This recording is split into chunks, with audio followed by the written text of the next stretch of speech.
En marzo de 1848 estalló la revolución en toda Europa.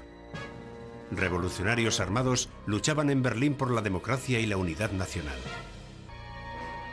El espíritu de la libertad y la democracia se había instalado ya en todas las instituciones y se formaron gobiernos liberales. En Frankfurt se reunió la primera Asamblea Nacional para la elaboración de una constitución. Pero el ejército empezó a hacer planes para sofocar la revolución de forma violenta. Se había roto el sueño de un Estado nacional alemán unificado. El fracaso de la revolución de 1848 es sin duda la mayor catástrofe de la historia del siglo XIX alemán. Se destruyó la idea de establecer la unidad de Alemania en base a la soberanía del pueblo y a una política interior que no buscara la guerra con los estados vecinos. La revolución se había difuminado. La contrarrevolución triunfó sobre la revolución. Las llamas de la revolución se habían apagado. El tema que estaba ahora en boca de todos era la cuestión alemana. Unos querían resolver el problema creando la Gran Alemania bajo el liderazgo de Austria.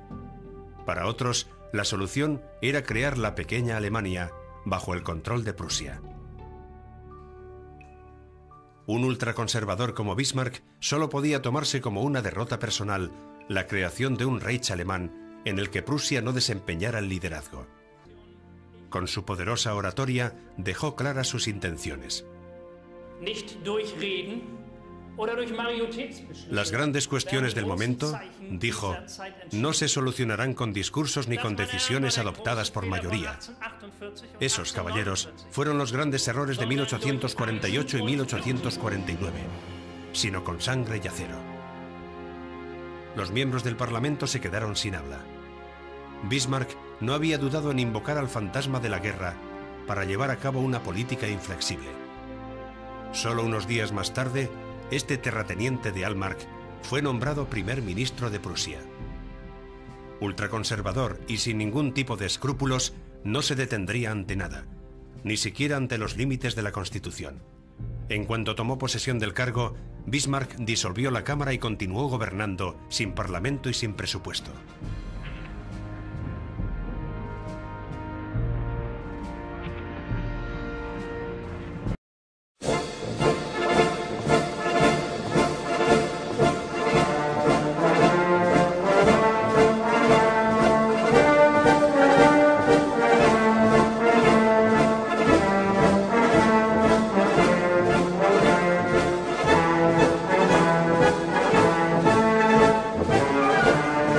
Bismarck fue primer ministro durante 2 años antes de meter al rey en su primera guerra.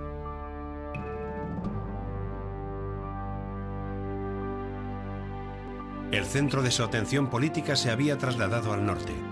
El deseo de Dinamarca de separar el ducado de Schleswig del de Holstein era una fuente de conflictos con la Confederación Germana. Pero Bismarck veía la posibilidad de anexionar ambas provincias a Prusia.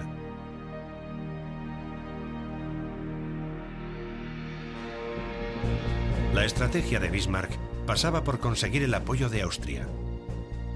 El 1 de febrero de 1864, las tropas austroprusianas avanzaron contra Dinamarca. Se produjo una breve pero feroz batalla, donde ambas partes sufrieron grandes pérdidas. El bien pertrechado ejército prusiano demostró ser muy superior al danés.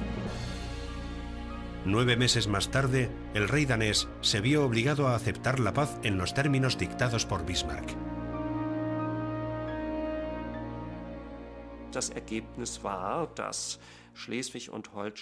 El resultado fue que los ducados de Schleswig y Holstein se separaron finalmente de Dinamarca y pasaron a ser administrados colectivamente por Prusia y Austria.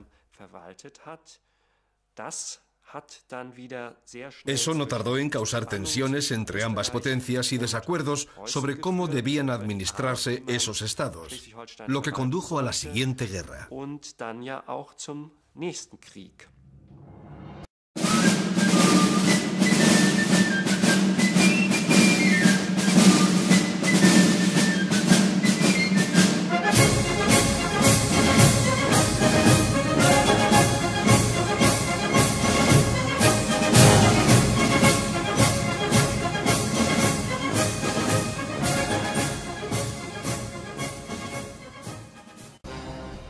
Los desacuerdos fueron en aumento y Prusia y Austria se declararon al fin la guerra. En 3 semanas el ejército prusiano alcanzó una victoria decisiva. 400.000 soldados se enfrentaron en Königgrätz, donde Austria perdió 44.000 hombres. Guillermo I había ganado y quería entrar en Viena para humillar al Kaiser Francisco José y arrebatarle Bohemia. Pero Bismarck se opuso a la idea del rey y el ejército.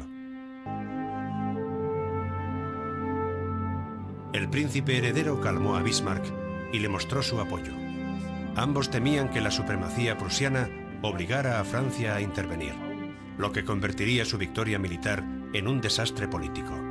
Entre ambos consiguieron convencer al rey para que llegara a un acuerdo de paz.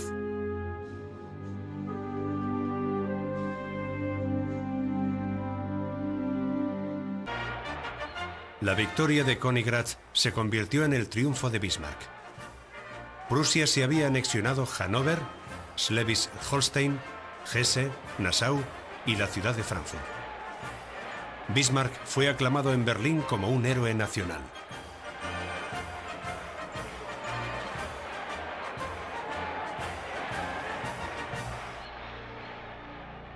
La Confederación Germánica se disolvió y Austria fue obligada a salir de Alemania. Bismarck había logrado su objetivo.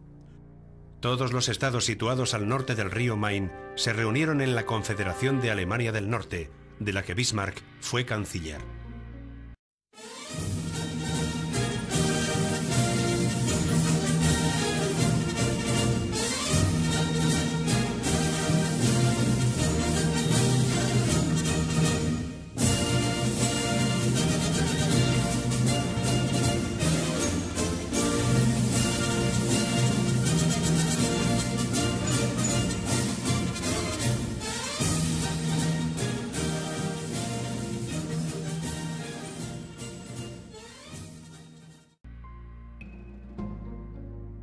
Pero Bismarck tenía que ganarse a los indecisos estados católicos del sur si quería crear una Alemania unificada.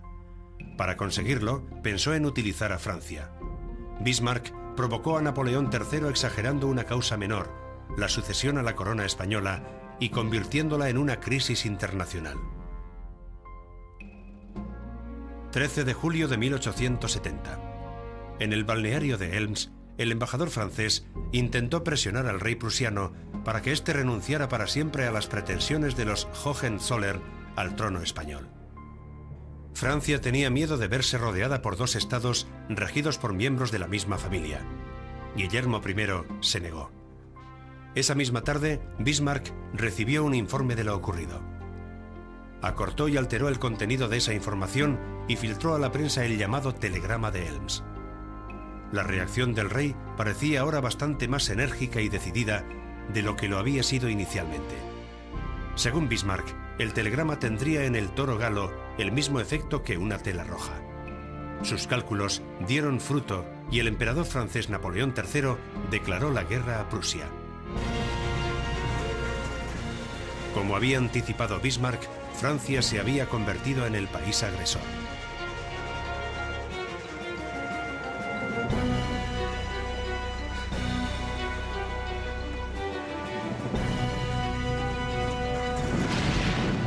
Bismarck sabía que podía contar con el apoyo armado de los estados alemanes del sur. La guerra reunió a todos los alemanes bajo la misma bandera. Soldados de todas las partes de Alemania combatían juntos para lograr la victoria. El ejército francés fue derrotado en la batalla de Sedan el 1 de septiembre de 1870. Napoleón III fue hecho prisionero y conducido a Slob-Willersholt en Kassel. Tras su reunión con Napoleón III, Bismarck le escribió a su mujer Johanna: «Nuestra conversación fue difícil, puesto que yo no quería tocar asuntos que sabía eran dolorosos para alguien a quien la mano de Dios había humillado tanto. Lo que hemos conseguido es un logro histórico, una victoria por la que debemos dar humildemente gracias a Dios». En la batalla de Sedán se produjeron 25.000 muertos y heridos. La guerra alimentó el odio entre los dos países hasta tal extremo que Alemania y Francia seguirían siendo enemigos durante décadas. En las negociaciones de paz, Francia perdió Alsacia y parte de Lorena, y tuvo que pagar una indemnización de 5.000 millones de francos oro. Tras la guerra con Francia, empezaron las negociaciones con los estados alemanes del sur. Por fin, se hacía realidad la visión de Bismarck de una Alemania unificada. El rey Luis II de Baviera se mostró escéptico, pero dispuesto a venderse. Cuando Bismarck le ofreció una buena suma procedente del dinero confiscado a la familia Welfen, el rey cedió y vendió el Estado soberano de Baviera a los prusianos. El 18 de enero de 1871 nació el Segundo Imperio Alemán en la Galería de los Espejos del Palacio de Versalles, y Guillermo I fue proclamado Kaiser de Alemania. 2 meses más tarde, Otto von Bismarck alcanzó la cima de su poder y fue nombrado primer canciller imperial de Alemania.